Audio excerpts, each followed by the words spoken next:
This is Daniel Sledge. I'm here with Jill Kelly and Governor Tommy Thompson on September the 24th at 11:20 a.m. in beautiful Madison, Wisconsin. We're conducting an interview for the Global Oral History of PEPFAR project. To begin with, Governor Thompson, could you start off by just sort of introducing yourself, telling us a little bit about who you are, your parents, where you grew up, and your education? Well, that will take. I hope you got. Well, it's going to take all day. I'm Tommy, and that's my baptismal name, Tommy, and Thompson. And my father was Alan Thompson. My mother was Julia Thompson. He ran a small business in Elroy, Wisconsin, a community of 1,500. We don't have a stop and go. We only have one stop sign, no stop and go lights in Elroy, and grew up on a farm and helping to run the Thompson grocery store. My mother was a school teacher, and I went away to the University of Wisconsin for undergraduate. You got a degree in history and political science. Then went on to won a scholarship to study Washington Congress. Was assigned to a congressman by the name of Vernon Thompson, Thomson, no relation whatsoever, and came back and decided I wanted to go to law school, and went to law school. And at the young age of 23, as a freshly graduate of the University of Wisconsin Law School, where I got all my degrees from, I ran for the state assembly at the age of 23 and got elected. Ran against an incumbent of 16 years of my political party, which caused a great deal of turmoil. But I did win overwhelmingly, and surprised everybody because I started going door to door. Nobody had ever done that in my rural area. And then I went on to be in the state assembly for 20 years, and also was in the United States Army National Guard and Reserves during that period of time, and practiced law. And after got married, I have 3 children, and my wife said after the 10th campaign for the state assembly, that was it. And so you're either going to have to get a better job and so on. So I convinced her to give me the opportunity to run for governor. And so at the ripe age of 43, I ran for governor against a Democrat incumbent. And nobody in the world thought I had a chance to win. And in fact, on the day of the election, the press corps had a bet. They all threw in $10 as to who was going to win. And out of the 40 reporters, not one voted for me. Wow. And they all voted for the incumbent Democrat, Tony Earl. Wisconsin's a Democrat state, but everybody has always undersold me or did not believe that I could do it. And I outworked the incumbent and won by over 100,000 votes, and shocked the establishment in Wisconsin and the politicians across the country, because I was the only Republican governor that year to win over an incumbent Democrat. So it made a lot of news. Can you tell us a little bit about your time as governor, and maybe specifically your role in healthcare while you were governor? I am the father of welfare reform. I ran on welfare reform because Wisconsin was extremely liberal, and people were coming in from all over the country to get on our very generous welfare system. In fact, the Wall Street Journal and the New York Times even wrote stories about it. And there was a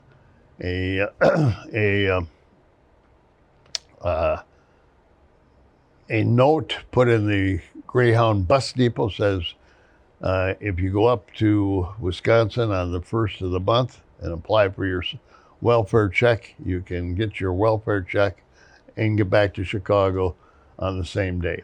And that made history, and it caused a great deal of consternation in Wisconsin.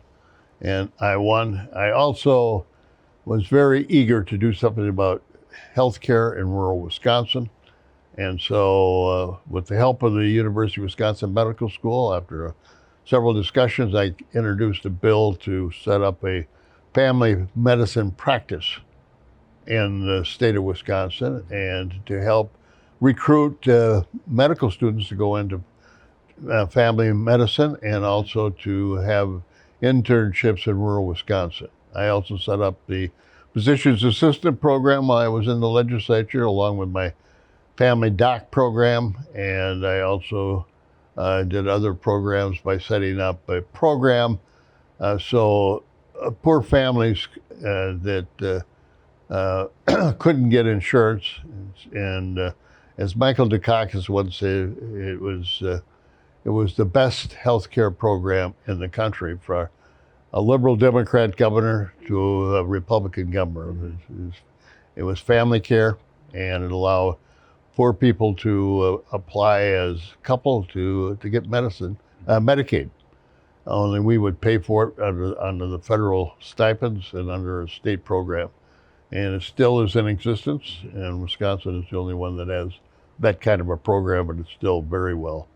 And both political parties now ballyhoo, saying that they help support it, but it was my idea, and I was able to get it passed. And so that's a little bit of my involvement with healthcare. Yeah, you mentioned Dukakis. What was your relationship with, with other governors of other states? I'm the type of individual that everybody, Daniel, will point to as somebody that can work both sides. Mm-hmm. And I am a conservative Republican, but I believe very strongly in the power of ideas. Mm-hmm. And anytime that I can get good ideas, whether it comes from a Democrat or a Republican, mm-hmm. I will work with whoever wants to work with me on it and get it done. You got to consider that Wisconsin is a very political state. Mm-hmm. And when I got elected governor, both houses were controlled by Democrats. Yes. And a Republican governor that the Democrats all said would only last one term, because it's a Democrat state, we'll elect a Democrat governor. And so I proceeded to, what I did is I'd invite Democrats and Republicans in separately. I had to buy them donuts because they were too cheap to bring them themselves, but buy them donuts and coffee every Tuesday morning. We sat down and talked as to what they wanted to accomplish, what I wanted to accomplish, and then at 1:30 I brought both sides together on the beginning of the week for the legislative session, saying, Democrats want to go this far, Republicans want to go this far, I want to go this far. I said, we can fight all we want, or we can try and come to a compromise. More than likely, we were able to come to a compromise, and as a result of that, we got a lot of, all this legislation came through on a bipartisan basis, which is hard to believe, but it was. Reminds me a lot of another Republican governor who had to deal with a Democratic legislature, George W. Bush from the state of Texas. That is correct. How did you become involved with George W. Bush and the Bush administration? Let me tell you something that nobody really knows about. The governor's organization, the National Governors Organization, had a program that a senior governor would be appointed to monitor and to consult and to help the other governor during his first 2 years. And so when I got elected, I was given the distinction of having Bill Clinton as my mentor. Yes. And I went down to Arkansas and spent some time with Bill Clinton on occasion. and would call him, and we became very good friends. Evidenced by the fact that another story sometime about he appointed me to the Amtrak board when he was president. Yeah. And then when George W. Bush got elected, I was appointed to be George W. Bush's mentor. And so I'm the only person that's ever had a Democrat president as a mentor, and I was the governor's appointee to not supervise, but to help advise George W. Bush. I went down a couple times in Texas. I can't remember George W. Bush ever coming to Madison. I did go to Little Rock to see the Clintons. Yeah. But that's how I first started with George W. Bush. But my connection with the Bushes really go back to his father. Right. His father and I were very close. Yeah. In fact, his father once considered appointing me as Secretary of Transportation, but I declined because I wanted to stay as governor. And he once mentioned that I was in an audience of some people that I was his favorite governor until his two sons got elected, and then I fell down the totem pole. Right. And I was thinking about running for president when George W. Bush was, and George H.W. Bush called me and said, "I know you're thinking about running for president, Tommy, and you know how much I respect and like you. You know I'm going to have to support my son." And I said, "Yes." And he said, "I would like to, if you don't run, I'd like to have you support George W." And I said, "Okay." I said, "That's a deal." And so I came out in favor, I declined to run and came out in favor of George W. Bush and worked very hard for him. And in fact, another story, nothing to be ashamed of, but I think it was Friday or Saturday night before the election, George W. I arranged for a big rally at the state fair. Not the state fair was not going on, but we were at the state fair grounds. Right.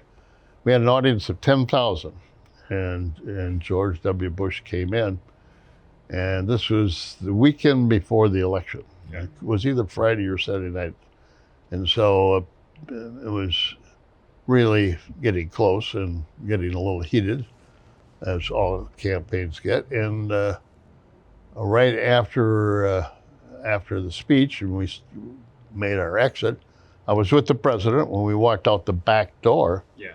Somehow the press knew where we were going to come, and they confronted George W. Bush. And if you remember correctly, George W. Bush had, in his earlier career, had been arrested one time for drunk driving. I think in Maine, might have been, or Massachusetts, some northeastern state. Yeah. And it came out that night. Why haven't you told us? I mean, the press was in a feedy. They thought they had something. Yeah. And George W. Bush, had not mentioned it, but had never denied it, and he agreed. He said, my younger life, I did drink, and yes, I did get arrested for drunk driving. And the press was going crazy. And I stepped in and told the press, I said, the governor has told you that, he admitted it, and I helped get George W. Bush in the car, and I stayed and answered questions. And I don't know, one of the handlers for the governor turned to me and said, when we get to Washington, you got to come. You handled this very well. And so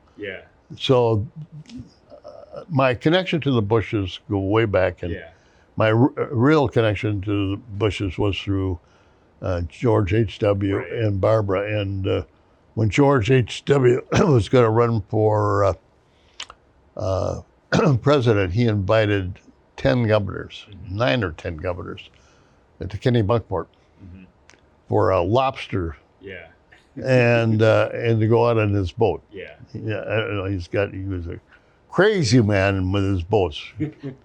And Barbara says, "Be careful when you go with him, Tommy, because he's drives very fast, and he did. It was and so I was up there, and when he decided to run for president. Yeah. So that was, I've been with the Bushes a long time. Quite a long time. Quite a long time. Yeah. I'm talking too much. No, you're doing a fantastic job. Loving it. We appreciate it. When you were in the state legislature and when you were governor, what was your sense of the AIDS crisis, in both domestically and also internationally? Well, if you remember correctly, it was really starting to come to the front as an issue. But the state legislature in Wisconsin was not the place to be, because the AIDS situation, even though it was prevalent in Wisconsin, was not a front burning issue, and so I knew about it. I was involved in it, but I really did not get involved in it until I became secretary. Okay. And did you have much of a knowledge of, and take your time drinking water, much of a knowledge of Africa, the continent, before you came in as HHS secretary, or? No, because I had not been to Africa until after I became secretary. Okay. What were some of your goals so at the very beginning, you recruited into the Bush administration. What were your goals as Secretary of Health and Human Services? What did you want to accomplish? I had several. One, I wanted to make sure we could get a one permanent flu vaccine. Okay. In fact, the day of 9/11, I had invited scientists and researchers from around the country and around the world to come to Washington, D.C. for a conference on a flu vaccine. Yeah. And several of them got stranded in Washington, and didn't get out for a week. And they reminded me every time I ran into them in their countries. Secondly, I wanted to do something about food, quality of food, and making sure I was MAHA before MAHA was created, and I wanted to make sure we had better food, and do something about the quality of food and so on. And I also wanted to make sure that we did something better on the security of food. Okay. Third, I got very active in childhood diabetes. Okay. And I wanted to do something about diabetes in regards to finding a cure, and also trying to make sure that people were healthier. Yeah. Number 4, I wanted to do a great deal to make America healthy again. And so I started handing out pedometers so make people walk. I put employees, but I encouraged them to paint the stair walls. Yeah. And so they would walk up the stairs to point out their pictures to their friends and colleagues, and so on. And I handed out citations on an annual basis, which we have a big festival and a big dinner and a big appreciation for communities that did a better job of reducing weight in their communities and getting their start programs to make their citizens healthier. And number 5, I wanted to do a great deal on AIDS. And so I knew it was a growing problem, and I knew that Republicans were being criticized for it. Yes. And I wanted to really do something there. And so I got very active in it, and I might as well go into what happened. And then one Saturday afternoon in the fall of 2001, I got a call from Colin Powell, and he said, Kofi Annan, the Secretary General of the United Nations, would like to come and meet you, Tommy. Okay. And we got an idea. And so they came down on a Sunday morning, and I remember this distinctly. It was Kofi Annan, Colin Powell, and myself in my office at 10 o'clock on a Sunday morning. I had been to Mass and come back, and we were having coffee in my office. Nobody else was around. And Kofi Annan said, we need to do something about a global fund. And he said, but we can't do it unless we get the United States of America to give us the initial grant. He said, if we get the initial grant, we can probably get other countries to come along with it. And so I said, well, we can't do it without the President of the United States. And it's Sunday, and Colin, you can call the President, but I'm not sure that he will take a call from me on Sunday morning, because George W. Bush liked Sunday either to go bicycling, play golf, something physical that he could, because he was very much involved in physical activities, as you know, and as everybody knows. And so Secretary of Health calling him is not as important as the Secretary of State. And so Colin says, well, I'm not sure. I said, well, let's call and find out. Colin Powell from my office called the President, and the President said, he would meet with us. And so at 2 o'clock in the afternoon on Sunday, and I know that because George W. Bush reminded me many times that because of me, Sunday afternoon was screwed up. And so we went over to the Oval Office. We met in the room across from the Oval Office, I think the Roosevelt Room, and we had a nice meeting, and Kofi and Colin and myself asked the President at 2 o'clock, I remember, and George W. Bush makes up his mind very quickly. If you know anything about George, he does not like long meetings, and he likes to have you present the facts, and then he makes a decision and moves on. And we said we need $100 million for a global fund to start this war against AIDS. And we had decided in the morning that just AIDS was not going to cut it. That we needed to, if it was just AIDS, we might not be able to get the Congress to be supportive. So we decided that we were going to fight AIDS, tuberculosis, and malaria, because tuberculosis and malaria should be done away with, malaria especially. And so that's how it started on the Global Fund, and we went over and on a Sunday afternoon. And then the following morning, I think at 10 or 11 o'clock in the morning, in the Rose Garden, it was Colin, it was Kofi Annan, it was the President and myself. There was somebody else there, and I can't remember who that was, if there was somebody, but I know the four of us.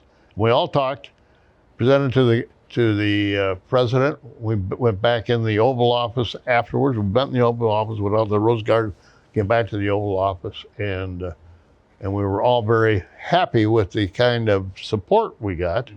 And the press was we're not the aggressive, cantankerous group that they usually are. They were very, they thought that this was, you could tell by the questions that they thought this was a smart idea. And so we went on with that, and that's what came out. So leading up to that, what sort of conversations had happened in the Bush administration about AIDS? So I believe you and Colin Powell had chaired a cabinet task force dealing with AIDS. And I know, obviously, Anthony Fauci was heavily involved during this period. What did things look like before Kofi Annan and Colin Powell showed up on that Sunday? Very little. Very little. Okay. Very little. We had discussed it. Yeah. There's no. There really was not a path Okay. forward. I mean, it was discussing we got a problem, we got to do something, and so on and so forth. Everybody was concerned about AIDS, less so about tuberculosis and malaria. Yeah. But they were the people were concerned about AIDS, but didn't know it was so widespread, it was so ubiquitous across the world that we talked about it and said, we got to do something. What's the best way? It was the meeting in the Humphrey Building that brought this together and turned on the lights. Up to this time, there was discussion, there was concern, but not a plan. This was the plan. All right. And almost immediately, you became the chair of the newly established Global Fund. Not really. Okay.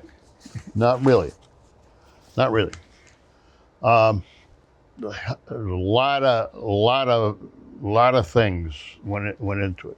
Okay. But what happened is we went over and we put the bill and got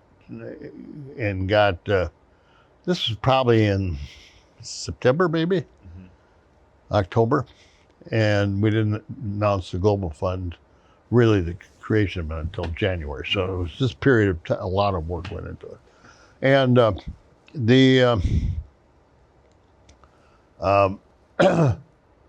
Congress upped the amount of money.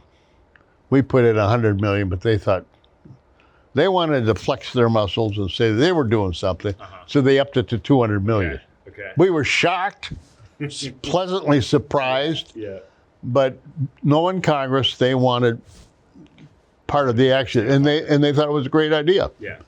An idea that started in the Humphrey Building grew into from a request of $100 million to a $200 million before we actually had the Global Fund set up. Okay, and then there was a guy in my office, Bill Steiger, and I assigned Bill to negotiate the Global Fund. Okay. And so he went and met with a lot of individuals and around the world. The big sticking point really was the structure. Okay. And Bill and I talked about it coming in this morning.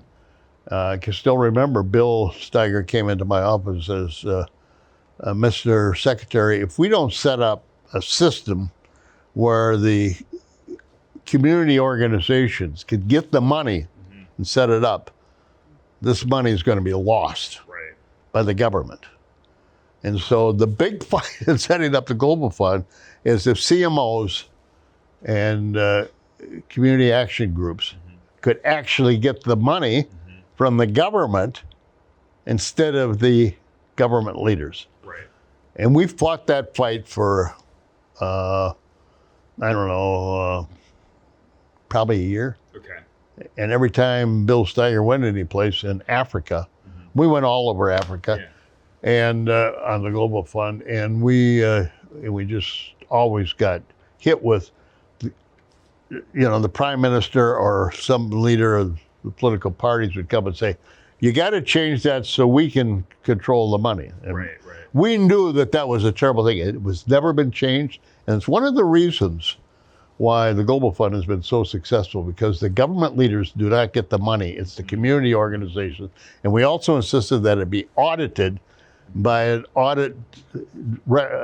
auditors recognized. I think Deloitte, I don't know who's doing it now. It could be somebody else. But we set it up so it had to be audited, and we had to have our own auditors do it.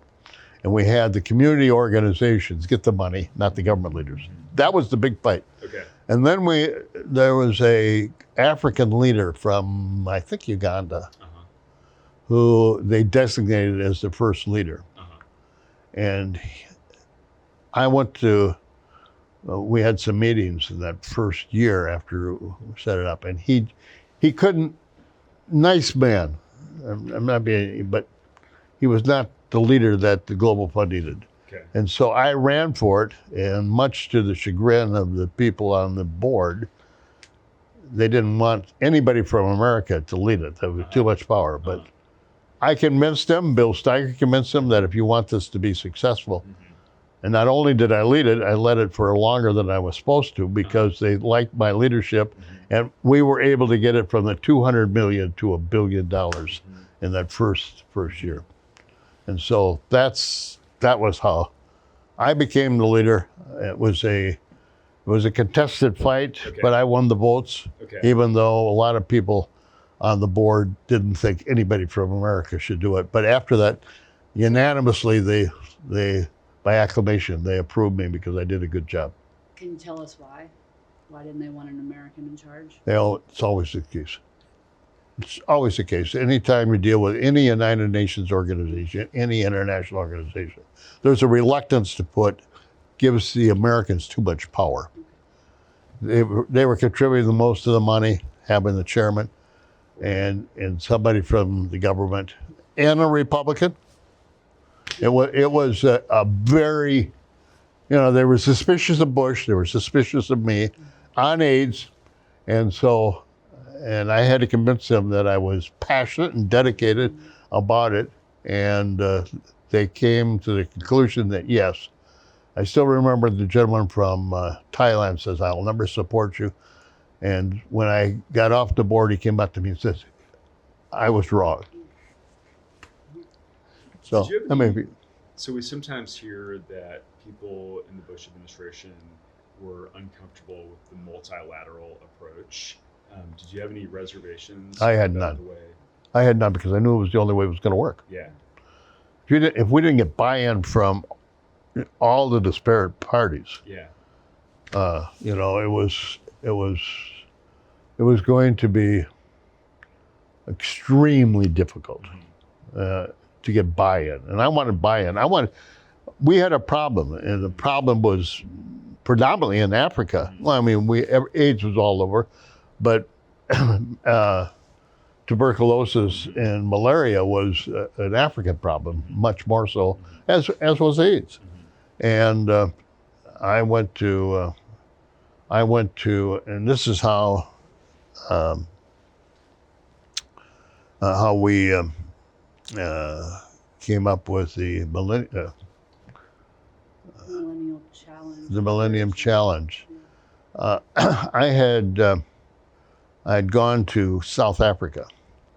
I went all over Africa, and I met with the Minister of Health and the Prime Minister of South Africa.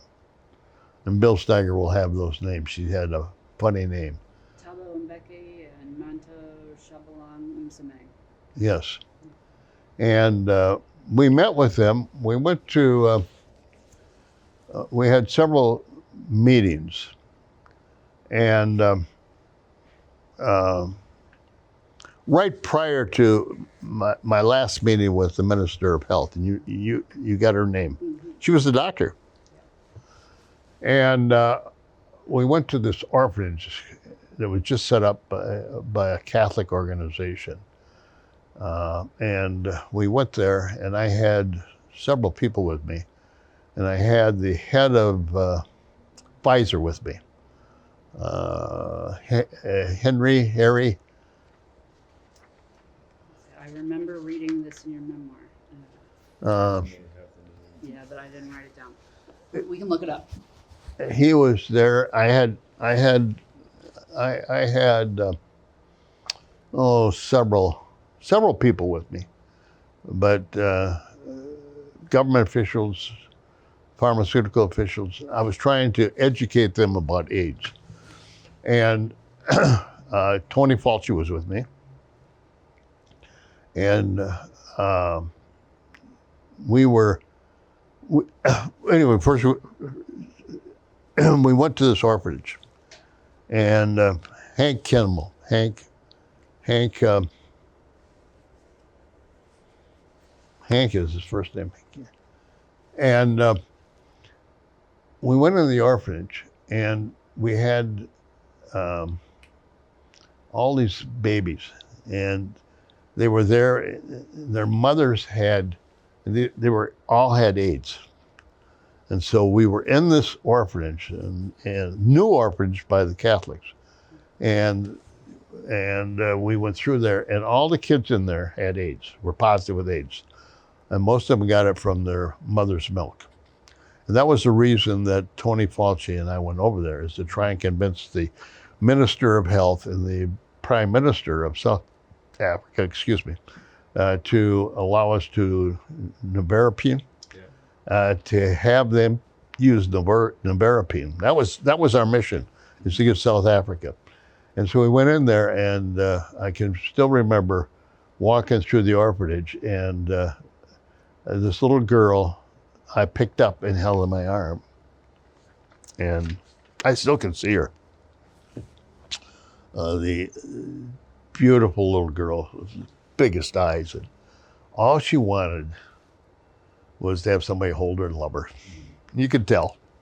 I still get teary-eyed over it because it was so damn emotional. And I could see Hank McKinnell. Hank McKinnell, he was somewhat shy of picking up a kid because they're AIDS positive. Nobody knows that much, There's still the stereotypical idea out there that maybe if they picked up a child and breathe on them or throw up on them or cough, whatever, they might get it. So Hank McKinnell was not going to pick up a baby. I went over and picked up a little boy, put him in his arms, and I could see the attraction. I could see the attachment. And I could see Hank getting teary-eyed as well. And so we went in and talked to the priest that was in charge, and to this day, I can still remember Hank McKinnell reaching into his pocket and taking out his checkbook and writing a personal check. Mm-hmm. And I know it was a big one, but I don't know how much. I didn't want to look over his shoulder, but I know it was several thousands of dollars given to that orphanage because of what he had seen. Yeah. Then we met with Dr. I call her Miss Bang or Bean Bang or something, and she believed, along with the Prime Minister believed, that if you had sex with a African that had AIDS, if you took a shower right away, you would be able to prevent yourself from getting AIDS. And he actually believed that.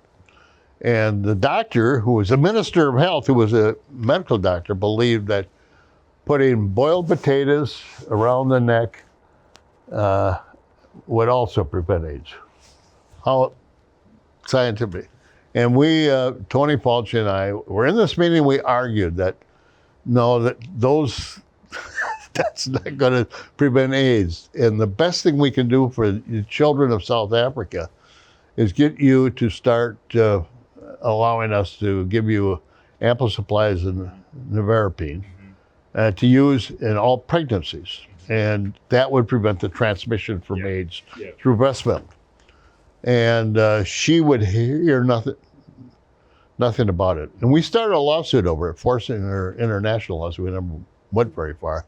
But we started a lawsuit to force them to use nevirapine on pregnant women, and it didn't get it. But we finally were able to convince worldwide through the Global Fund that was something very important, and it has helped tremendously, for the transmission of AIDS to babies. Could you tell us a little bit? So we've talked about the White House. I guess Congress has come up a little bit so far. Could you tell us a little bit about potential allies, even adversaries in Congress? So Bill Frist, John Kerry, people along those lines that were also working on AIDS-related legislation during 2001.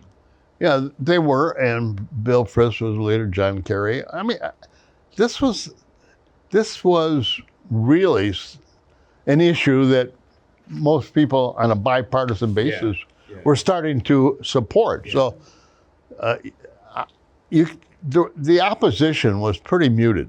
Okay. I can't if I had to point to one person, there was a couple of senators that chided me afterwards, but they pretty much all went along with the Global Fund and supported it.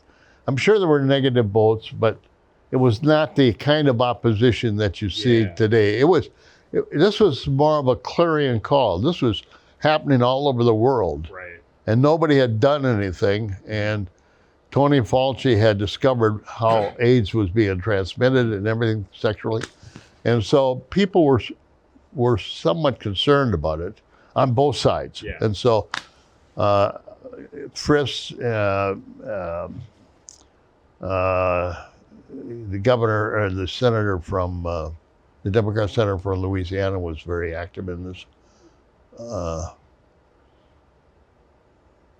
Trent Lott was involved, and the senator was a close friend. Democrat senator was from Louisiana. I can't think of his name right now, but it probably come to me.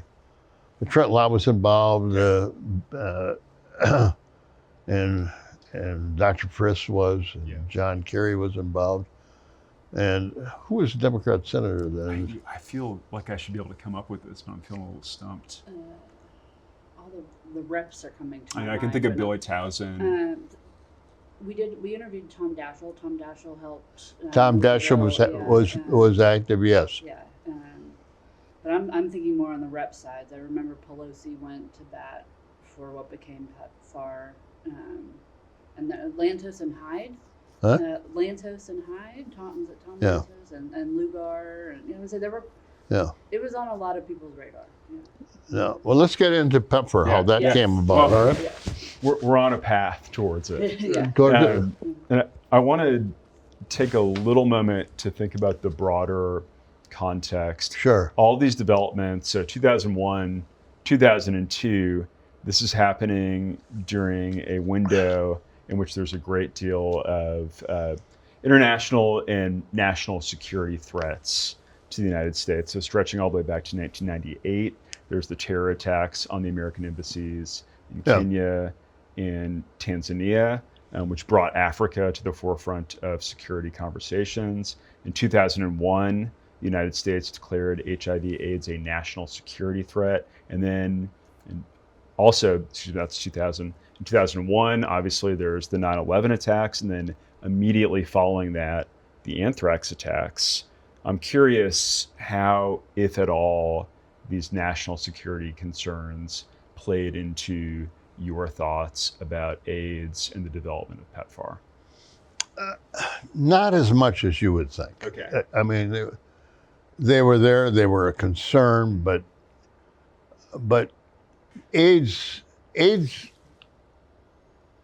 organizations across the world were united. They had World AIDS Days. I spoke at it in Barcelona and got criticized. And it was more the AIDS organizations that were, you had the bombings, the threats, the anthrax, and so on. But the connection to AIDS, I never really saw a connection or a development. They were there. They were bad. AIDS is terrible. AIDS is medical. This is more political, social, and terrorist connected. They really were not that connected. I mean, you could make the argument, but I didn't see it, and I was front and focal point. If someone saw it, it would have been you. It would have been me. Yeah. And it was always the push. Yeah. And then, of course, the AIDS organizations were leery of Republicans. Yes. And so Republicans had to fight harder to convince them that they were actually going to do something than Democrats, because Democrats, they believed the Democrats were always there, which they weren't, but that was a common belief. So it was more, it wasn't so much political, but it was just the idea that you're a Republican, you've got to be somewhat anti-AIDS. And I think I bridged that because I was the focal leader of coming together with the Global Fund and all the other programs that came out of that. So I just did not see the connection. I mean, I was over on anthrax and the Congress always testifying on it. I can never remember anybody saying, well, is AIDS part of this? I don't ever remember a question like that being asked to me. So I have one follow-up on that. So thinking about anthrax, and you go through this period where you're developing public health infrastructure in the United States that's going to be capable of, you also mentioned flu, capable of addressing threats like anthrax, capable of addressing threats like pandemic influenza. Did your thinking about building that public health infrastructure in the United States influence how you thought about building public health infrastructure in Africa? It probably had to, but let me tell you, when I was governor, I realized that public health was a huge problem, and I established setting in Wisconsin. I put money into setting up structures at the county and local levels to develop a better public health system, reporting, advising, getting knowledge out there to people. I was very active in it. I was somewhat shocked in Washington that the public health system was always the illegitimate child. Never got the money. It was a poor structure. Evidenced by anthrax. Yes. Nobody knew how to do it. And it was a debacle. It was a debacle. Is absolutely. We were completely overwhelmed by it. What really happened, though, and AIDS was not a part of it, but AIDS was helped by it. The fight against AIDS was helped by it. And when anthrax hit, Congress realized that they really have a problem here. And they pretty much gave me a blank check. And so did the White House, and so did Cheney. Cheney was calling me up. What should be done? What should be done? And so Tony Fauci and I did a great deal to setting up. And we got money. This is one area we'd ask, and they would and they would give you more. And so we went out and we set up statewide organizations, county organizations, put the money in at the local level to develop public health. At the same time, we were building the Global Fund and the Millennium Fund in Africa. Global Fund worldwide, Millennium Fund more adhered to Africa. And so that was going on, but it was easier to get money for it because it was health connected. There was not a reluctance, all the reluctance of funding for AIDS and anything dealing with health was thrown out the window. There was more money doing. And this is when Tony Fauci and I came up with an idea to put in DARPA. And we put in a new organization. So to get companies, give them the money to start new companies in the area.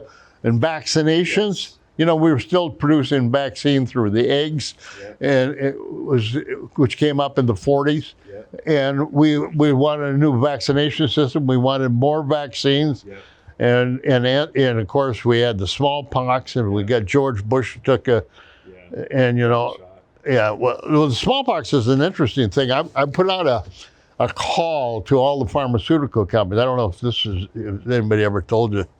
And asked the pharmaceutical people to come into Washington to meet with me, and the leaders came in, and I said, I grew up in a time when everybody had to get a smallpox shot.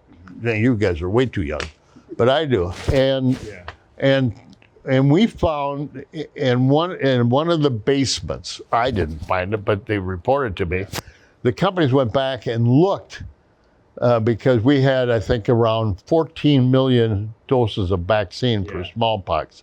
That's all.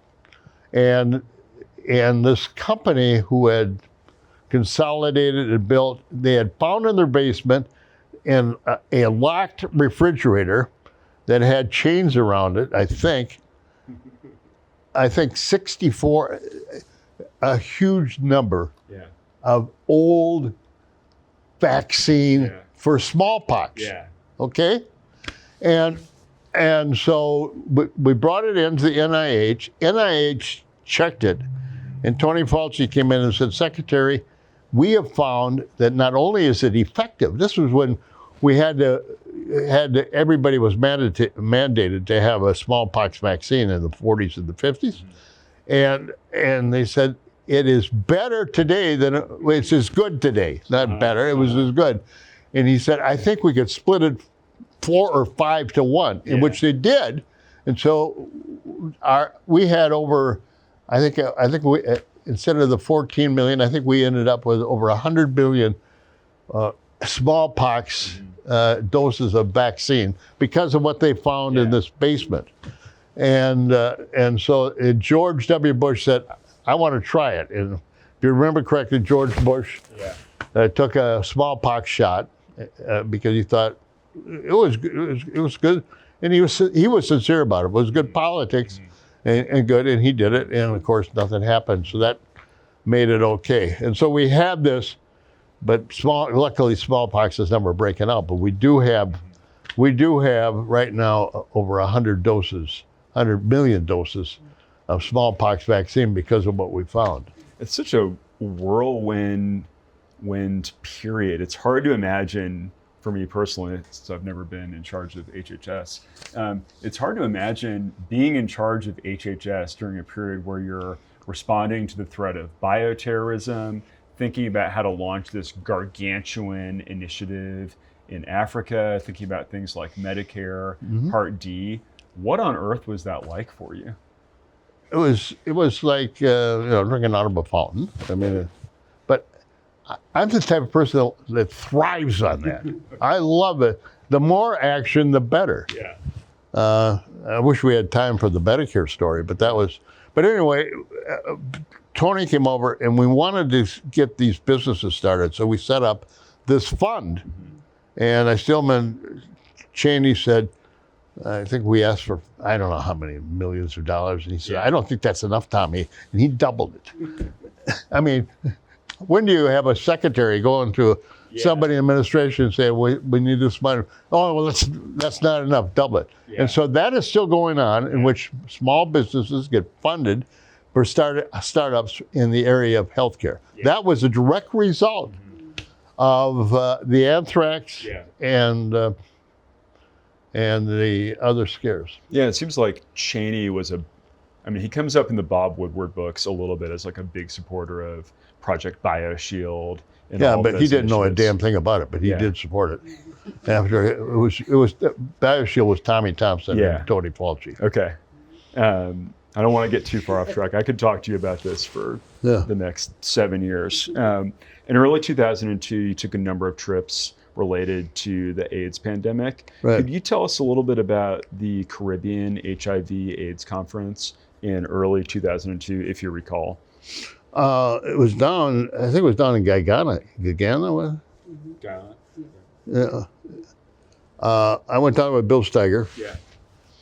And he would remember everything about it, but I remember I was shocked to find out that Guyana had one of the highest percentages of AIDS of any Caribbean country, and it was somewhat shocking. And I can't remember the reason why now. I know why the reason was in one of the countries in Africa, because they had a big interstate and truck drivers came through. And that was causing the transmission of AIDS. And country that starts with B, what would it be? Botswana. Guyana had a huge thing, but Botswana was just a terrible problem. And that was because they had such a haul across the country. Yeah. All the trucks came through, and they were impregnating the women all the way up and down the truck drivers were, and carrying AIDS. But anyway, Guyana was there. It was, all I remember, it was the most hot, humid, and nothing worked. I remember they put us up into a motel and had a swimming pool, and I said, oh my God, at least I'm going to be able to get a swim in. And swimming pool didn't work. Went over there, it was just full of green water, and the pipes were, and it was so hot and humid. But the Prime Minister of Guyana really wanted to do it, and the Minister of Health wanted to do something, and we helped to get them money, and I think they're part of PEPFAR, and because of that. So will you talk a little bit, because you mentioned the other trips to Africa, right? And so will you talk to us a little bit about the role this trip to Guyana and your trips to Africa, like how did that start to shape what you thought was possible in terms of the HIV pandemic, you know? I got to back up, and then when we came back from that South Africa trip, Tony Fauci and I went to see President Bush, and we talked to him, and we said the Global Fund can be really helpful, but we have to get nevirapine into it's got to be a standard of care. And President agreed, and so that was it. And at which time, in that meeting, the President said, well, why don't we start a fund? And Tony, you and Tommy develop PEPFAR, which was later called. And so it was that meeting in the White House after coming back from our African trip to South Africa to brief the president of nevirapine and what we found at the orphanage, that George W. Bush directed Tony and me to come up with an idea for the which ended up in PEPFAR. So that's that. Now, in our trips to Africa, I went regularly because I wanted this global fund to work, and I always wanted to take people from business, from government, and from around opinion makers who could actually do something when we get back to the United States. And so that's why I always took leaders in the pharmaceutical industry, like Hank McKinnell and the guy that got killed in an automobile accident and got run over when he walked the street. Started the company. It's the biggest company right now dealing with vaccinations and medicine and. Moderna? Huh? Moderna? No, not Moderna. No. We can find that. Yeah. Okay. And he was with us. And he came back just and he's died now because he will cross the street, get hit by a car. Yeah. But anyway, he was just really active, and he had put Don Rumsfeld on his board. And so there was a connection, and he really was active in finding cures for HIV. And so in Africa, I always went, and I wanted to see as many countries as possible. And Botswana was one of the most beautiful countries in the world, but I think it had something like 28% prevalence of, it was just terrible. And they had a minister of health who came to work. She came to work at the World Health Organization. Just a beautiful, talented, educated woman. And I think the prime minister's first name or last name started with an F? Festi or Festus Mahai. and the minister of health actually ran it. I mean, she was so smart, and he relied upon her, and she became very close to me. And she left the minister of health, which I always thought was terrible because she was the heart and soul of the AIDS battle. She'll have to find her name. Bill will know it. And she was just fantastic. And we met with the prime minister for I think one whole morning. And she was in it, and she and I really hit it off. And he listened most of the time. He didn't say anything. I mean, he offered some good suggestions, but out of there we learned how to. We decided we had to bring the churches in. Mm-hmm. We had to get the villagers in. We had to get these antiretroviral drugs out as much as possible, and then we went, and that was just a fantastic trip. The other great trip was when I took the new AIDS czar that was appointed from Eli Lilly. Randall Tobias.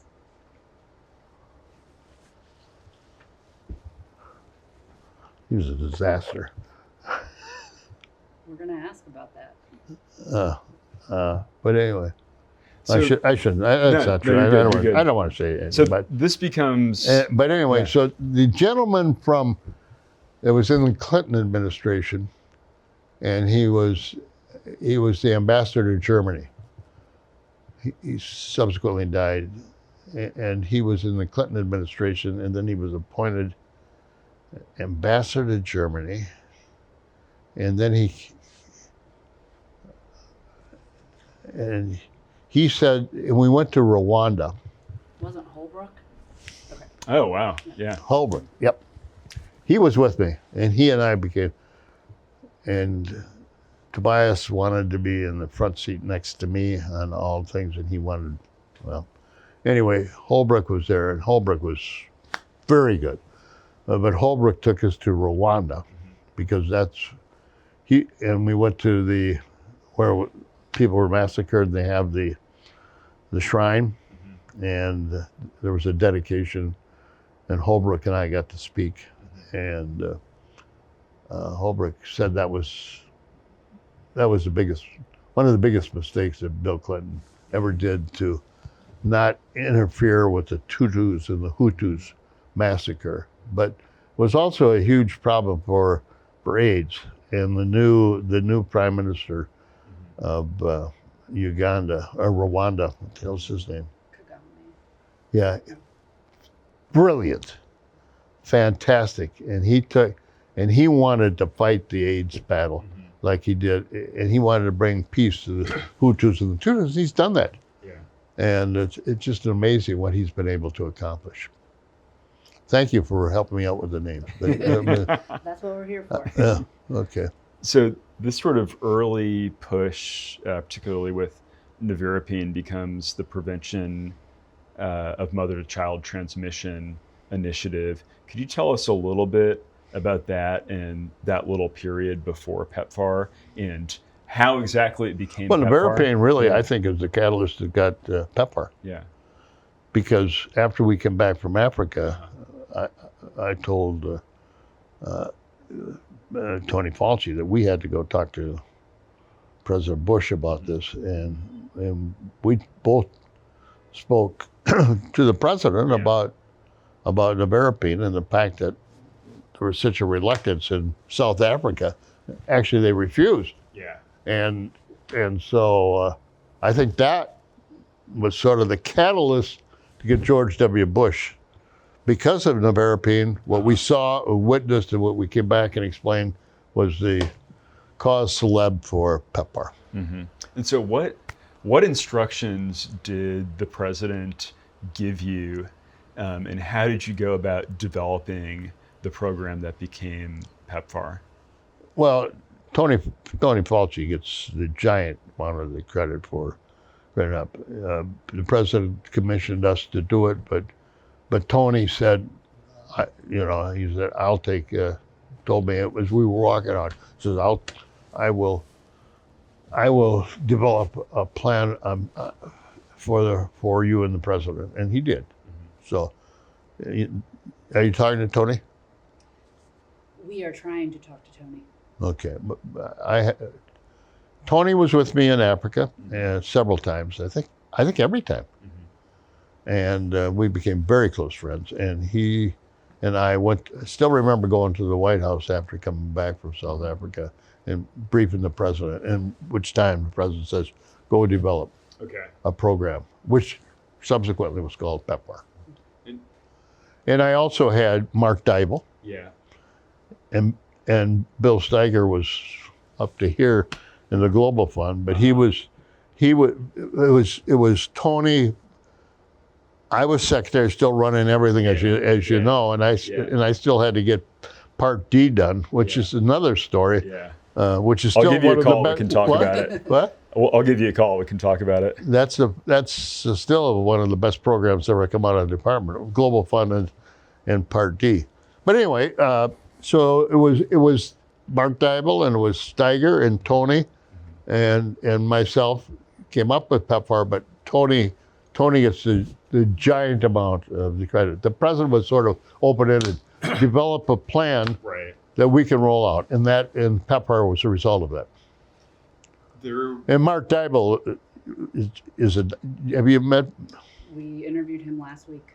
Yeah, he was very much involved all the way with me on all of these things. And he's from Wisconsin. I did know that, in Milwaukee, right? Yeah, I think Brookfield. Yeah. There seems to have been, at least according to what we've heard, a lot of secrecy around the development of PEPFAR. So I think Tony Fauci said, maybe I'm remembering this wrong, that you said not to even tell the NIH director that you were working on this project. Why was there, if there was so much secrecy around this, why was there? George W. Bush wanted it that way. Okay. George Bush says, get it done and get it back to me quickly.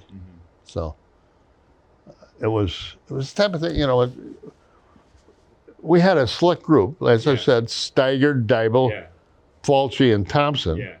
And once in a while, we didn't want the AIDS director. Okay. Just, Okay. I mean, we wanted to get it done, all right? And we wanted to get it done correctly, and we didn't want, and the fewer people involved, we could move faster in the government. It wasn't anything other than the fact that I knew those four were dedicated to get something done. And so that's why you could say it was secretive, and I guess it was, but it was mainly to get it done and not get buy-in from everybody in Washington, okay? Yeah. Okay. It wasn't trying to keep them out of it, but I guess in a way it was, but it was more to get the job done.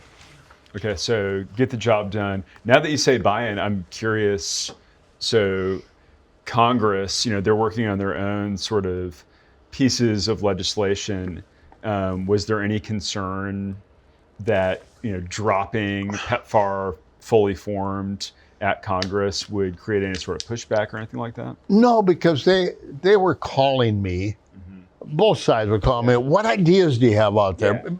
I mean, you got to consider, Dan, the political animal. You're in Congress, and you want to do something for the people back home. You want to do something that's going to get you on the 5 o'clock news. And what's a big issue? AIDS. Now it's not. AIDS is not that bad thing. AIDS is a problem, a medical problem, and we can. I want to fix it. I mean, they were looking for a chance to shine. Okay, and so they were calling me for ideas and giving me suggestions all the time. Gotcha. And so, but I knew that their instincts were good. Their heart was in it. They wanted to do something. So giving them a plan that was already developed, usually they would fight you. Yeah. But in this area, they were eager to embrace it. Okay. Eager to embrace it. Okay. And the fight was not that you were forcing or giving them something to do. It was, why can't I be the main author? It was the type of pushing and shoving to get at the end of the line to get their name on it and be able to take some credit for it. Instead of, usually in legislation, this is my idea, it's better than your idea. This was an idea that was good, and they knew it, and they wanted to rally around it. Yeah, and I guess now that I'm thinking about it, coming from someone like Tony Fauci, the level of legitimacy for this is a guy who has a 20, 30-year relationship with all these people in Congress. Did that impact Congress's receptivity to this program? Sure, absolutely. Plus the fact that the Global Fund was successful. Yeah, okay. The Global Fund was successful, and I was the head of it, so they trusted me. Okay. But they really trusted Tony. So, I mean, plus it was ready and prepared, and they could get it passed and take credit for it. Yeah. I mean, it was made to order for Sunday reading. Yeah, so you're a real politician. So building a coalition here was not a challenge. No. Funding, increasing the funding in Global Fund, now that's a challenge. But Millennium Fund has never been a problem. In fact, if you remember correctly, even when Trump came in this year and with the sage of Elon Musk talking about it, they didn't touch the PEPFAR. They talked about it, but they didn't touch it. So you didn't experience these kind of turf wars in Congress, but will you talk a little bit about the relationship between HHS and USAID on this path, right? So, you mentioned nevirapine as being the start of what becomes PEPFAR, right? A couple of the memoirs we have read suggest that there were some, heated conversations around the table about HHS taking the lead on nevirapine as opposed to USAID. You want to tell us about that? Sure, I'll talk about it. There was. Bill Steiger worked in USAID and worked for me, so he'll be a better person to tell you the ABCs of it. But it was more of a turf war. It wasn't. How you doing, Dino? Are you listening? It was more of a turf war between USAID and HHS. And there is that, I don't think anymore now, but with what has happened to USAID, but you got to realize USAID is in country. We're from Washington coming in to tell them. And they've never seen a secretary so aggressive. They've never seen a secretary in Africa so often. And when I came in, I was getting the publicity in that country instead of USAID. You got to put yourself in that situation. So there's built-in momentum for friction. But it wasn't the head of USAID going against Tommy Thompson. It was more in the field. It was more in the field where USAID representatives said, "You're encroaching upon my sacred ground, and I don't like it." And that was CDC people who they thought were encroaching? It was CDC coming in with me, and USAID already being established, Dan, in those countries. You put yourself in the situation. You bring in somebody from Washington saying, this is what we're going to do in the nevirapine. Yeah. And why? USAID, you say, why? And if you're doing it, why am I not doing it? Yeah. What are you talking about? I mean, it was that kind of friction. More territorial than it was personality. Well, personality was in Or it. the plan. Yeah. Speaking of CDC, I don't want to get too far off track, but they're down in Atlanta, you're up in DC. What was your relationship with CDC and the directors of the CDC like during this time period? outstanding, because I did something no other secretary's ever done. I moved my office to CDC. I moved my office to FDA. I moved my office to NIH. I spent a week running CDC in Atlanta, lived down there, was in the commissioner's office and had people report to me, and same thing at CMS. And that's why it was a little bit different. They recognized me. They knew I was very much involved. I was very instrumental in their mission. They loved the mission on AIDS. They loved the fact of Global Fund. And CDC is an organization. The best way to describe CDC is when you have an epidemic in your country, the doctors and scientists don't understand it, are fearful. They would like to get out of the country. The CDC professionals want to be at the beginning, want to be in there with their masks and their galoshes and their suits. And so they're fighting to get in, and while people in territory are saying something's happening here, whether it be monkeypox or anthrax or something, get me the hell out of it, all right? Not that they're not good people or anything. I'm not saying that. I'm just saying that there's more of a reluctance to go, where CDC wants to be at the cutting edge of every breakout, every epidemic, every disease. That's their philosophy and so on. And when I start with the Global Fund and then I go down there and talk to them, they get a chance to walk in and see me, say, this guy is a decent guy. And so that's why it was, I had a great organization. Then on top of it, the CDC director quit. And Julie Gerberding was there. And so Julie Gerberding came up on a Thursday afternoon. And she came up to talk to me about the CDC director. Who was I going to push? And I looked at her and I said, well, Julie, I'm looking at her. And she looked around. And she, what do you mean? I said, I'm looking at her. You're not talking about me. I'm not qualified to be CDC director. And I said, why not? She said, well, I've only been there a while. Are you a doctor? She said, yes. And you're an AIDS doctor, aren't you? Yes. And don't you go to San Francisco every year and practice, which I knew? Yes. Well, why aren't you qualified?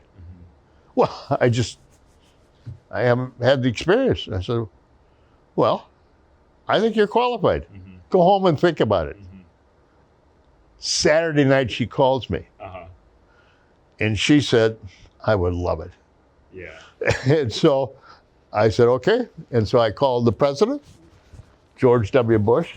And this is a true story. Everything I'm saying is true. But anyway, I said, Julie Gerberding, who in the hell is Julie Gerberding?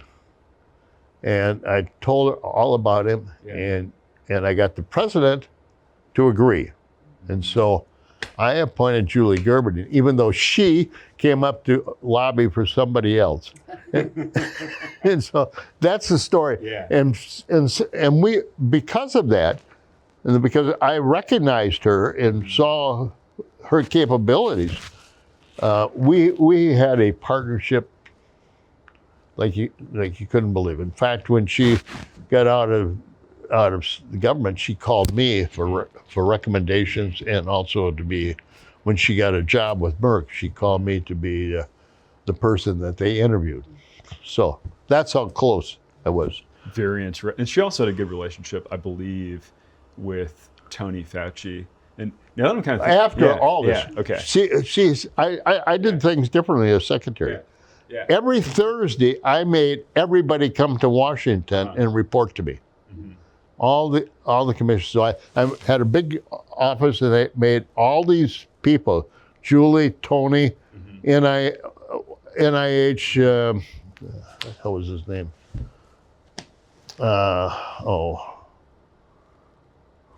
Anyway, Not Varmus. He had retired. No, that wasn't Barman. Huh? No, he was head of the NIH. NIH. He lived on the coast. He lived out on the ocean in Maryland. Commuted. He's from Algeria. But I made him come in every Thursday. So I had this great working relationship. Okay. So every Thursday he came in to see me. They had to make a report to me as to what they were doing, what they were working on, what the issues were, and what they were going to do for it. Mm-hmm. No secretary's ever done that. And so I had this huge, and every Thursday I knew, and they had to come. And Julie came up, and that's, Zerhoni. what? Elias Zerhoni? Elias Zerhoni, Dr. Zerhoni. He's from Algeria. He used to dive, he could dive down when he was growing up. He didn't have any money in Algeria. Listen to this, Dino.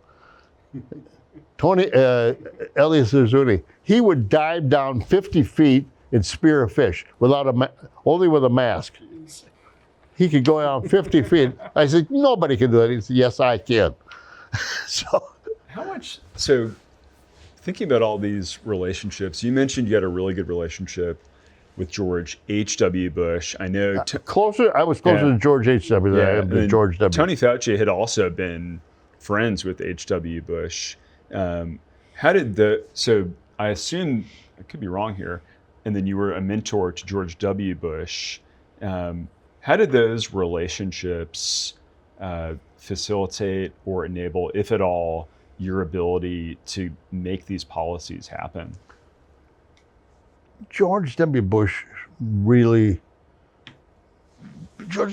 pretty much left me alone. Okay. Health was not his, PEPFAR is going to get down as one of his great accomplishments. There's no question about that. But health was not his issue. And so he when he on Part D, on overall, he told me, he says, get it done. Yeah. It's an issue, get it done, and get a bill that I can support. Okay. And so, and on the Global Fund, he became a believer after it worked, but he had no idea. It was not the global issue was not his issue. Okay.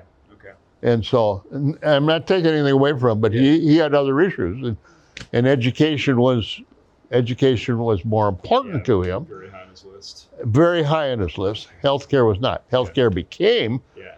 And so, I had a very good working relationship. I did my own thing. Yeah. As you can see. Yeah. And he knew that I was not going to embarrass him, and so he let me go because I was getting things done. That's really, honestly, one of the most consequential public health and healthcare presidencies. It was. The amount of investment into public health infrastructure. There's no question about it. And Medicare Part D. And most of it came from right here. So in speaking about these relationships that you're successfully navigating in Congress and in the White House, what about with like the activist community? Mm-hmm. You mentioned earlier that you got a little flack in Barcelona. Do you want to little flack talk at all about the role that activists played? You got to put yourself back in at that time. Activists did not like Republicans, and activists did not think Republicans were concerned about AIDS. Let's be candid. There was. If there was any pushback, it usually came from a Republican politician on AIDS or taking care of people that are afflicted with AIDS, that they people that got AIDS who did something wrong, and there was, why should the government get involved, okay? See, with that scenario, the AIDS organizations came up supporting Democrats and being anti-Republican. And me being a Republican, being Secretary of Health and not being a doctor, coming from a rural state like Wisconsin, they forgot that I'm a constant revolutionary as far as ideas, And so they didn't give me a chance. It was, Tommy Thompson is a Republican. He is bad. Yeah. We don't support him because we don't believe in him. Tony Fauci, you'll ask, when you see Tony Fauci was disliked completely because they did not think Tony Fauci was doing enough for AIDS. Okay?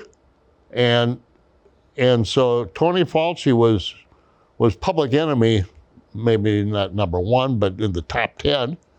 And so because he was doing it. When he discovered the AIDS and became out and started treating AIDS like Judy Gerber did, they're true believers. And then when they saw me come in and put in the Global Fund and then the fight for Nevirapine and PEPFAR, then I'm okay. But at the beginning, it was, I went to give the AIDS message in Barcelona, and they wouldn't let me speak. So And you still met with them afterwards? Huh? And you still met with them afterwards? Absolutely. Do you remember that meeting? Sure. Yeah. Absolutely. Want to tell us about it? Yeah, absolutely. I mean, they wouldn't let me speak, but they thought they could boo me, but I wouldn't let them.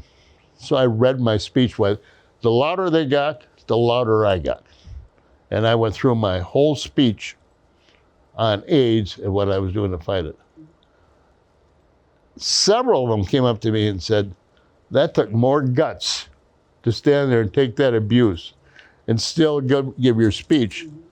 That was impressive. And so I said, well, let's sit down and talk. That's always been my mantra. You know, if you don't like me, tell me why you don't like me, and we'll talk. And so after in the ante room afterwards, we sat down and I said, talk to me.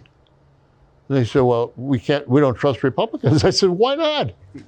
I said, who set up who's doing all this thing? And why am I here? Why am I talking to you?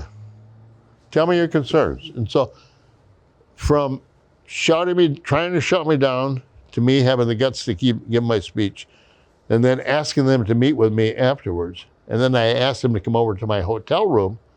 Some did, some didn't. But they appreciated the fact that I had the courage to stand up to them, and that I wanted to help. So that was the outcome. So we always hear that there was a little bit of a back and forth between Health and Human Services and the White House over PEPFAR, specifically how much money was involved. Do you have any memories of dealing with Mitch Daniels, OMB, people like that? Oh, absolutely. Yeah. Mitch Daniels is my friend, by the way, and very bright guy, but his job is not to spend money. Yeah. What the hell is he supposed to do? Yeah. As Office of Management Budget is to control the budget. So anything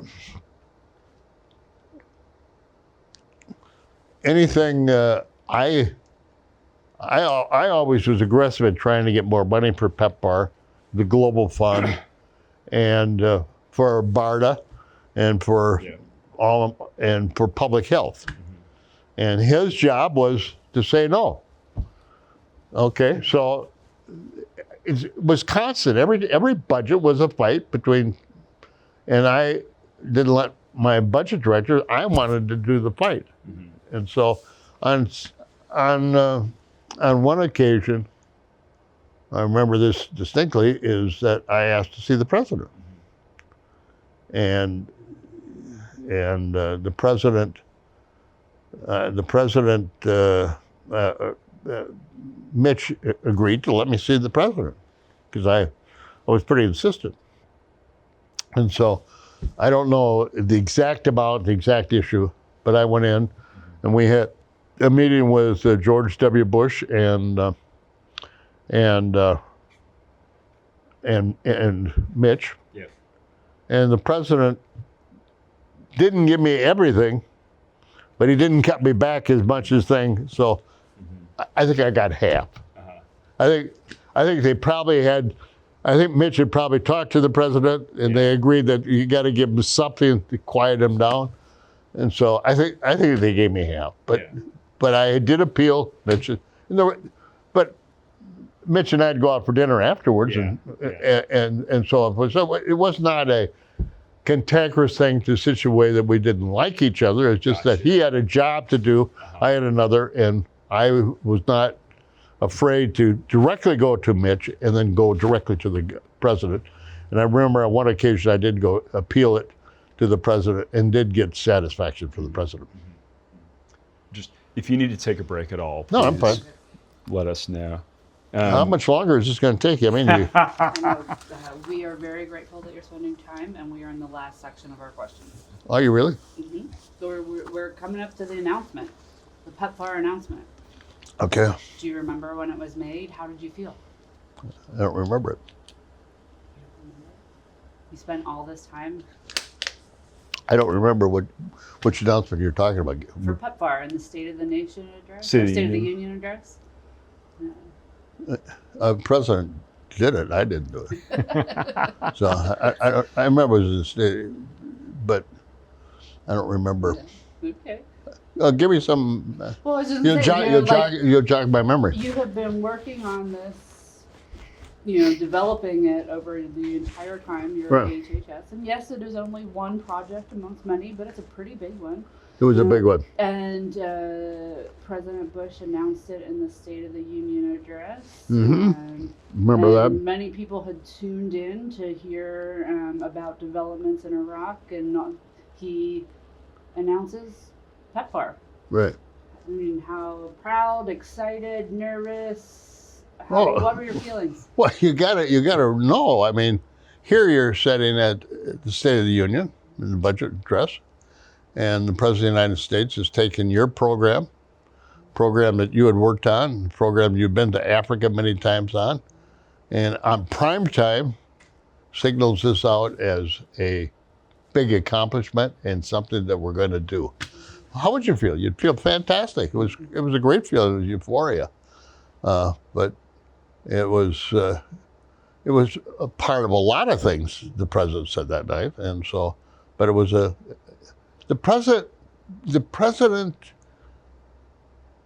President George W. Bush has, from when he told me about Medicare and about this, and when he appointed me secretary, he says, "Tommy, you handle health. It's not my expertise, and you take it. Just don't embarrass me and work on it." So he has gone from that position to now throwing out PEPFAR Yeah.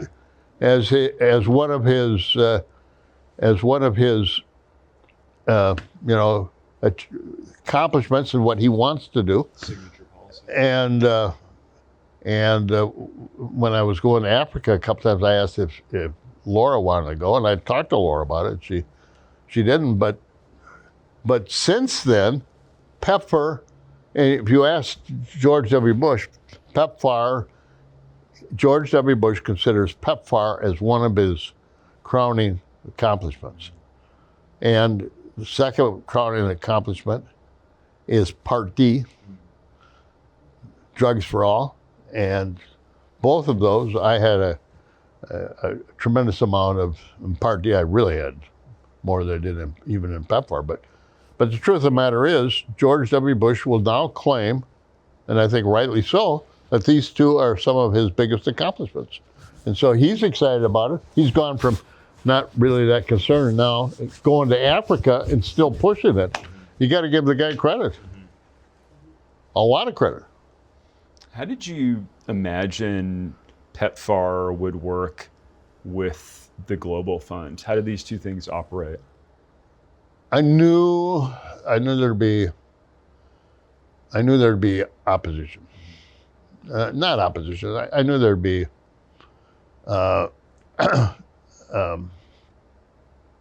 problems because they're two different programs, all fighting the same diseases, but two different programs. One is an American program, one's international. Yeah. And so just the way they're set up causes friction. Yes. Not that it's anybody's concern or problem, but just the way they're set up. Yeah. with one being controlled by a board of international. I don't even think there's an American on the board anymore. And still having to go to Congress to get money. And PEPFAR is here as an American that is an American program with a limited number of countries, and Global Fund is more international. Just the way they're set up, Daniel, it causes friction. Not as much because the end is trying to knock down AIDS, tuberculosis, and malaria. I mean, who can be really opposed to that? Probably when you want to stand up and say, are you for AIDS? No. Are you for tuberculosis? No. Are you for malaria? No. Are you supportive of a program to fight it? Yes. So you got the body politics in favor of it, but the way it's set up is going to cause confusion and some concern, because most people don't. The three of us know the difference, but most people don't know the difference. They think Global Fund and PEPFAR are one and the same, even though they're completely different. The new position of the Global AIDS Coordinator reported directly to the Secretary of State. Do you recall the nomination of Randall Tobias? No, very much so. Could you tell us a little bit about that? I think Mitch did it. Mitch Daniels. He was with Lily, and he had stepped down. And I think Mitch, may be wrong in that, but my memory serves me correctly. I think Mitch was the person that told George W. Bush about him, and George W. Bush liked the idea and brought him in. And that's how it was not my man. Can you tell us a little bit about his work in this position and your interactions with him, if there were any? Yeah, I mean, I don't think he should have been appointed. I think you needed somebody that knew AIDS, and he didn't. He had to learn everything about it, and he was a corporate leader. I think I don't know, but I assume he did quite well at Lilly. And he came to Washington, and he was the commissioner of AIDS, a new office that he had to create. And when you don't know the disease and have to learn the disease, and have to learn the program, and never been in government before, I mean, he had a tough job. But I don't think, and he thought, being a CEO, everybody had to kowtow to him. And government doesn't work that way. I mean, you can be a secretary, but if somebody doesn't like you, they'll tell you so. And not a hell of a lot you can do. And he came into government thinking he could be a CEO of AIDS and order people around and do this. And it just doesn't work the same in government and business. And I've been in both. And they're completely two different animals. And so he was not cut out for that job. And I'm not being critical of him personally. I just that you needed a medical person or somebody that was an advocate in AIDS to have that job. What was Bill Steiger's role during this period when PEPFAR is just getting off of the ground?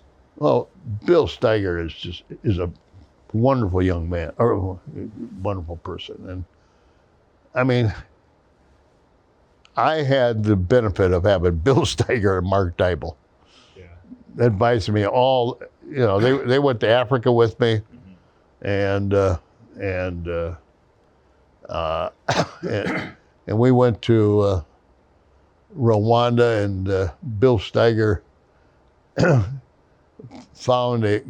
got a cow donated. Did you hear the story? I believe I read about it in your memoir, and I love cows, so I would love to hear you tell the story. And so we're at Rwanda. We're at this church in Rwanda, and Bill Steiger, I had to give a present to the head villager and to the orphanage and to the church. And Bill Steiger said, I got a very special gift. I got a cow. And I'm giving my speech, and I says, and now, they called it from my hometown of Elroy. Elroy. They lead in the cow. We found out she was pregnant. Very good gift. And they needed it. They needed the milk cow. And the gift was so much appreciated because they realized what that cow could mean to the orphanage and to the people around there. So it was, and we called it Elroy. So, and there was a huge crowd of people there that day because we had the orphanage, the church, the villagers. So it was a huge crowd, and bringing the cow down, and then I led the cow down, and it was well received. The Bush administration was very open that money was not going to be an issue, right, for PEPFAR. Right. And yet, you had the back and forth with OMB. But one of the questions that was kind of running throughout was the cost of prescription drugs, right? The cost of ARVs. And there was a big fight about that because, and people also didn't want the pharmaceutical companies to dump drugs that they had not used, expired drugs. Yes, right. Big fight. Okay, so tell us about these fights about generic versus the originals and all of the concerns about the nature of drugs and the cost of drugs.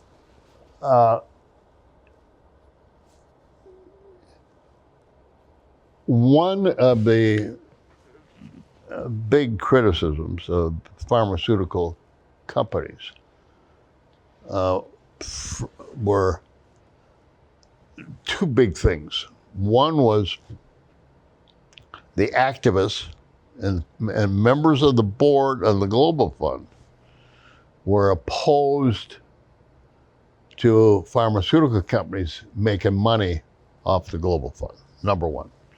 Number two, they didn't want the pharmaceutical companies in America or any place to be able, once their medicines got expired, to send them to Africa.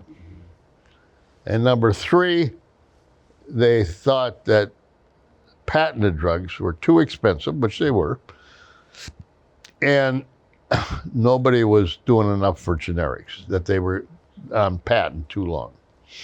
And so all of this together, there was three fights in the activist community that people were opposed to. And I said, why don't we, if the drugs have expired their expiration date, doesn't mean they're not effective. If they're effective, why not use them? And so we reached a compromise on having testing done on that. And on the patented drugs, the pharmaceutical companies were very opposed to it. So we set up this approval process that was very quick. And when I was trying to remember, there was a young man who's from Madison. He's not young anymore. He's homosexual. And he worked in the George Bush's office as president, but he's from Wisconsin. And the advisory committee was an employee for the AIDS commission in the White House, and then he came over and wanted to work for me. Then he left and went to work as an AIDS advisor to a company in Pennsylvania, Bethlehem, Pennsylvania, and I know that because gave me a Christmas order with Bethlehem on it, and they had a drug that they were going to go to Africa, and they needed an approval. It was effective, and they'd gone through it, but the process had slowed it down. And that was a drug for this that we got fast approval of, that set the stage for this. And I can't remember the name of the company. I can't remember the name of the guy, but that was so it was those three fights, and the fact that they were really opposed to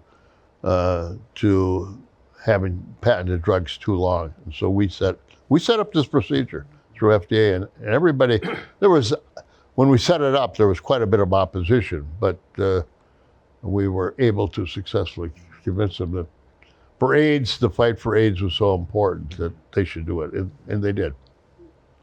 But it was a company in Bethlehem and this guy that worked for me, what the hell's his name? I'll think of it.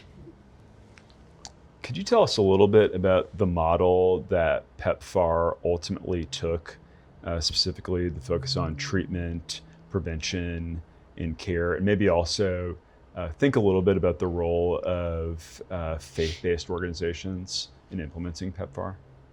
Say that last part again. It's sort of a complex question. Yeah, it is. I'll break it into two parts. Okay. Could you tell us a little bit about the model that PEPFAR ultimately took, so the focus on treatment, prevention, and care, and what that looked like on the ground? Well, it was really the only way to go. Mm-hmm. The only way we were going to make a dent into this thing was be able to get antiretroviral drugs there. Uh-huh. Because they were effective, and they're expensive. Yeah. So we had to get money, and we had to get drugs, mm-hmm. and we had to get them distributed. But then we had to. That's number one. Number two, we had to make damn sure we started educating people about how it was. You didn't have to have sex with a virgin that's 4 years old in order to prevent, which some people believe that if you had sex with a virgin, you wouldn't get AIDS, even though you were the carrier and you gave it to the poor little girl. And so we had to have the education, and we had to also educate them that having a string of boiled potatoes around your neck is not going to protect you. So education. And then it was necessary. And then prevention means that you have to, even though there may be some religious opposition to it, you have to learn about protecting each other and sex. And that requires contraceptives. And so we had to, that if there was one big fight in Congress, it was over the contraceptives. Used to giving out, America's giving out contraceptives, but it was necessary. Mm-hmm. And so these are the three fights, and the reason is to protect the people and to stop the spread and to get the antiretrovirus into the communities, into the tribes and villages in order to prevent and save lives. I got to tell you a story. I was on one of my trips to Africa. I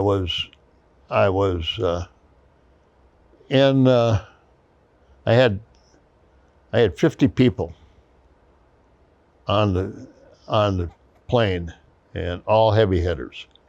And we got on the plane in Germany. We didn't burn up any fuel. All the hot air. We levitated that plane all the way to Africa. and the AIDS director was on it, and so was the guy from the Clinton administration, and Tony Fauci and I. But there were 50 of us, and I insisted that everybody would have to go and spend a day with somebody with a family that had AIDS. Smart thing, I made everyone go to a village, and I went to this village, and this beautiful African woman. She had 5 kids, was taking care of her mother, and her husband had died from AIDS, and leaving her, and under primogeniture, the other brother inherited the land.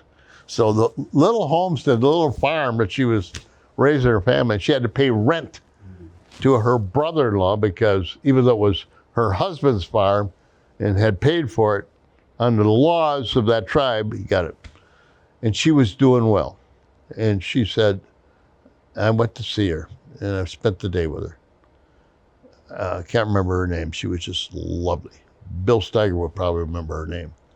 And anyway, I was there, and she said, I want you to know about America. She said, I had AIDS, and I have 5 kids and my mother, and they had two huts, one which her mother and her slept in, and they had cots in there, and the 5 kids slept in the other one, and they cooked in another one, and the kids slept on the ground on blankets. And very Spartan. But she said we're making, and she was smiling the whole thing. She said, I want to tell you the story. I was so sick that they built a crypt for me. I was not supposed to live out the week. And CDC, your department, gave me antiretroviral drugs for the first time. And I'm alive today, and I'm going to see these 5 kids through school, and they're not going to become part of the 22 million kids flying around Africa without a mother and father and have to sell their bodies in order to do it. She said, I love America, and I love your department, and you saved my life, and you saved my family. It's so moving that was, I tell that story because it brings tears to everybody to listen to it and to know that happened. Just, I'll never forget that. What does it feel like to have been part of something like this that had just such a monumental epic, not just on individuals or communities, but I mean, I think it's fair to say on world history? It's huge. Do you realize that PEPFAR and Global Fund have saved 65 million lives? And to be part of that, to know that George Bush, Tommy Thompson, Bill Steiger, Mark Dybel, Tony Fauci developed this with Kofi Annan. That's pretty. How many people you know in your lifetime can say, I was part of saving 65 million lives? Yeah. Huh? If that doesn't move you, I don't know what the hell would. Yeah. And so I was part of that. Yeah. And that's what, I don't know if that figure is accurate, but that's what I keep reading. Yeah. 65 million lives have been saved through these programs. That's pretty damn, because of the antiretroviral drugs. Yeah. How did you feel about this at the time? So say 2004, I know you made a trip to Tanzania. I think did you leave the Global Fund around then? No, I stayed with the Global Fund until I left the government. Okay. This is an interesting story. You know, they were reluctant for me to be the president of it. Uh-huh. They didn't want me to leave. And they asked if I could stay through April. Mm-hmm. So I had to get some government clearance. So I was out of being secretary. I was still, for 3 months, from February, March, and April. I still, because they wanted me, because we had grown the fund now to over $5 billion, and everybody on, I could have been elected whatever out of that group because they love me. But that shows you how things have changed. So I stayed even after I was no longer secretary, no longer in the government. Yeah. They asked me to stay 3 more until they got somebody else to take over. So that was pretty moving for me. Yeah. And did you, at that time, so 2004, 2005, after you've left HHS, did you have a sense of what the future for PEPFAR and the Global No. Fund No. looked like? No, I was hopeful, but I knew we were doing a lot, and I knew that other countries were contributing, and I knew we were still getting more money from the government, and that other governments were putting money in. I went around. I went to other countries. I went to Russia. I went to Russia to ask the Russians to give the Global Fund money. I don't know if you knew that. Did not, no. I went over there and met with the government officials and went out to an AIDS community. They were hiding them. Yeah. They were hiding them behind barbed wires so they couldn't get out in a village in Africa. And I had government officials with me in Africa. And I went into this enclosure and they didn't want to go in with me, in with the AIDS patients. And then I picked up a kid and held him, and they went crazy. They didn't know if they wanted to even shake my hand goodbye because I might have an AIDS virus problem. And so, but I asked governments to contribute, and I think Russia did finally give some money after my visit. Did you follow PEPFAR? So after you left government, did you follow the reauthorizations and through the Obama administration? But I didn't get get involved because nobody really asked me to. So I figured it was pretty much under control. And once you've left the office, current office holders don't particularly care for you to come back. So I knew that. So thinking broadly about public health, global developments, has PEPFAR influenced your thinking about addressing other problems? Oh, sure. Yeah. Sure. I mean, this is, that's why I'm still very active. We're here at Forward Health.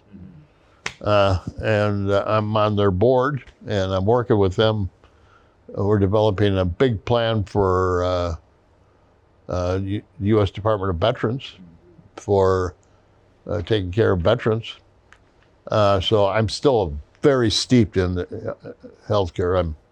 I run a pharmaceutical company, and I'm involved in other companies, all in the healthcare space. So I'm still very active in it, always looking for ways to promote new initiatives like PEPFAR, like the Global Fund, to do it. So I'm active in the healthcare, and I think PEPFAR. The beauty of the Global Fund and PEPFAR, there was a problem, and people realized there was a problem. The world and the country realized it, and they